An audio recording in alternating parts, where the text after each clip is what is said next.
Assalamualaikum, kami dari kumpulan O akan membentangkan soalan 4 yang berbunyi, penglibatan parti yang berasaskan buruh kurang berjaya di tanah Melayu.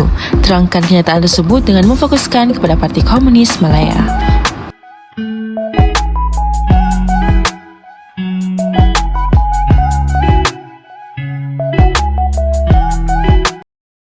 Parti Komunis Malaya ataupun PKM telah ditubuhkan pada April 1930. Pada Jun 1948, gerakan komunis telah mencapai kemuncak berikutan PKM yang memulakan siri keganasan dan juga kekerasan di negeri Melayu bagi merealisasikan perjuangan komunis. Kekacauan yang ditimbulkan oleh PKM itu menyebabkan tanah Melayu memasuki zaman darurat di bawah undang-undang darurat yang telah diisytiharkan oleh Pesuruhjaya Tinggi British Persekutuan Tanah. Kelemahan komunis pula semakin terserlah sehingga akhirnya komunis tidak lagi mampu melancarkan serangan secara besar-besaran terhadap orang awam, pasukan keselamatan dan juga pihak pentadbiran. Dengan itu, faktor-faktor kegagalan Parti Komunis Malaya akan mewarnai fokus perbincangan menerusi rekaman video ini. Di sini saya akan membincangkan tentang faktor yang pertama, kegagalan Parti Komunis Malaya dalam penglibatan sebagai parti yang berasaskan buruh di tanah Melayu. Faktor yang pertama ialah Parti Komunis Malaya ini kurang mendapat sokongan daripada golongan masyarakat orang Melayu. Parti Komunis Malaya yang masih mempercayai ideologi komunis ini menjadi salah satu faktor utama masyarakat Melayu tidak menyokong Parti Komunis ini sebagai parti buruh di tanah Melayu. Hal ini dikatakan demikian kerana ideologi komunis ini merupakan ideologi yang bertentangan dengan kepercayaan agama masyarakat orang Melayu pada waktu itu, yaitu agama Islam. Selain itu, kekejaman anggota tentera Parti Komunis Malaya terhadap masyarakat orang Melayu selama 14 hari selepas tentera Jepun menyerah kalah pada masa Perang Dunia Kedua berakhir juga terus menjadi salah satu punca masyarakat orang Melayu menyokong apatah lagi mengiktiraf Parti Komunis Malaya ini sebagai parti yang berasaskan buruh di tanah Melayu. Peristiwa hitam yang menghantui masyarakat orang Melayu dan kaum lain di tanah Melayu ini telah menyebabkan Parti Komunis Malaya sukar mendapatkan sokongan dan dukungan daripada kaum Melayu untuk menjadikan parti mereka sebagai parti yang berasaskan buruh di tanah Melayu. Kesimpulannya di sini bahwa kegagalan Parti Komunis Malaya dalam penglibatan sebagai parti yang berasaskan buruh di tanah Melayu itu disebabkan oleh faktor-faktor yang saya nyatakan sebentar tadi. Masyarakat Melayu pada waktu itu menjadi penentu kepada sebuah parti untuk mendapatkan sokongan ataupun diiktiraf oleh kerajaan pada waktu itu kerana masyarakat Melayu pada waktu itu adalah masyarakat yang majoriti ataupun lebih banyak daripada kaum yang lain. Itu saja dari saya, sekian dan terima kasih.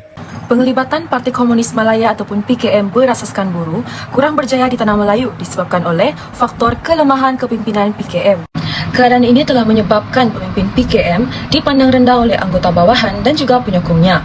Sebagai contoh, pada tahun 1950, kelemahan PKM itu diakui sendiri semasa penyerahan diri anggota komunis.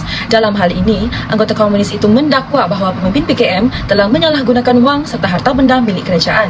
Jelas terbukti bahawa pemimpin PKM memiliki sifat yang tidak amanah, mementingkan diri sendiri dan juga tidak jujur. Keadaan tersebut terbukti dengan cara hidup pemimpin yang terlihat sentiasa mewah, sedangkan anggota-anggota bawahannya pula hidup dalam keadaan yang menderita.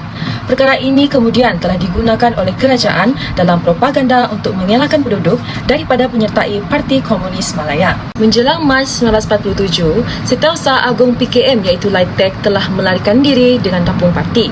Hal ini telah menunjukkan kepincangan dalam organisasi Parti Komunis Malaya. Dalam hal ini, Laitek telah meninggalkan PKM setelah mengetahui jawatan kuasa kerja pusat PKM yang membicarakan kejadian di sebuah kampung kecil berdekatan Batu Caps pada zaman pendudukan Jepun. Beliau telah memutuskan untuk melarikan diri kerana berlakunya perjumpaan antara anggota kanan PKM dengan ketua-ketua gerila telah diserbu oleh tentera Jepun. Laitek merupakan pemimpin yang memiliki dua ejen muka iaitu ejen British dan juga ejen Jepun. Hal ini telah menyebabkan ahli-ahlinya hilang kepercayaan kepada mereka dan juga Parti Komunis Malaya. PKM telah melantik pemimpin baru iaitu di bawah pimpinan Chin Peng yang mengambil keputusan untuk berjuang melalui ketenteraan iaitu menubuhkan Republik Komunis Malaya. Dengan itu, bermulalah penggunaan strategi kekerasan dan juga keganasan secara meluas dalam perjuangan Parti Komunis Malaya. Seterusnya, faktor ketiga pula berlaku perselisihan faham sehingga membawa kepada pelbagai masalah dalam parti. Sebagai contohnya, seorang bekas ahli Parti Komunis Malaya Siu Lau yang mengutuk kepimpinan dan beberapa kelemahan parti telah diarahkan dibunuh atas arahan Parti Komunis Malaya pada 15 Mei 1951. Beliau mengkritik rancangan Parti Komunis Malaya untuk memilik negarakan tanah apabila Parti Komunis Malaya berjaya menguasai tanah Melayu nanti.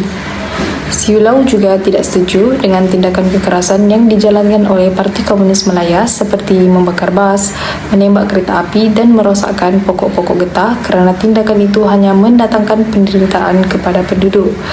Hal ini secara tidak langsung menyebabkan alih-alihnya hilang kepercayaan kepada mereka dan partinya. Perkara ini jelas menunjukkan bahawa kejayaan atau kejatuhan sesebuah organisasi bergantung kepada pemimpin dan juga kepimpinannya. Dalam hal ini, pemimpin Parti Komunis Malaya tidak mempunyai barisan pemimpin yang berpengaruh, berwibawa dan juga berkaliber yang bukan sahaja dapat membentuk pertubuhan yang utuh, malah bijak dalam mengatur strategi.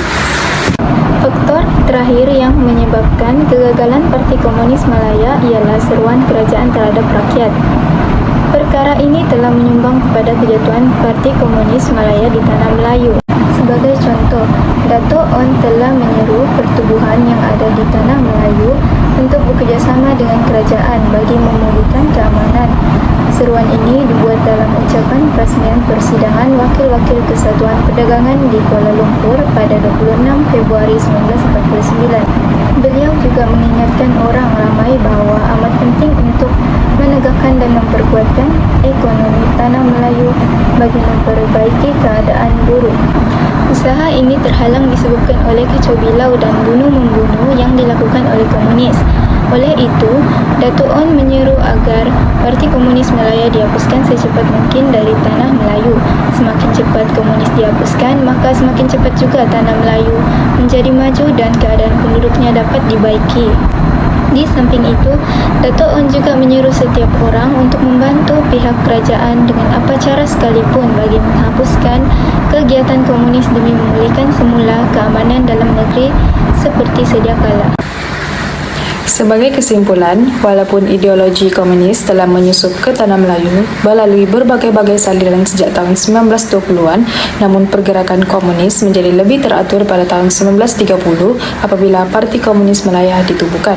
Sejak itu, Parti Komunis Malaya mengambil kesempatan ke atas perkembangan semasa di tanah Melayu untuk melebarkan pengaruhnya dalam kalangan masyarakat, baik melalui kepelesetan ekonomi, perang China-Jepun, kerjasama dengan British untuk menentang Jepun pada zaman Perang Dunia Kedua maupun menyekat British pada Jun 1948. Dengan itu, berbagai-bagai kekejaman, kejahatan, kerosakan dan sabotaj telah dilakukan oleh komunis secara berleluasa di tanah Melayu.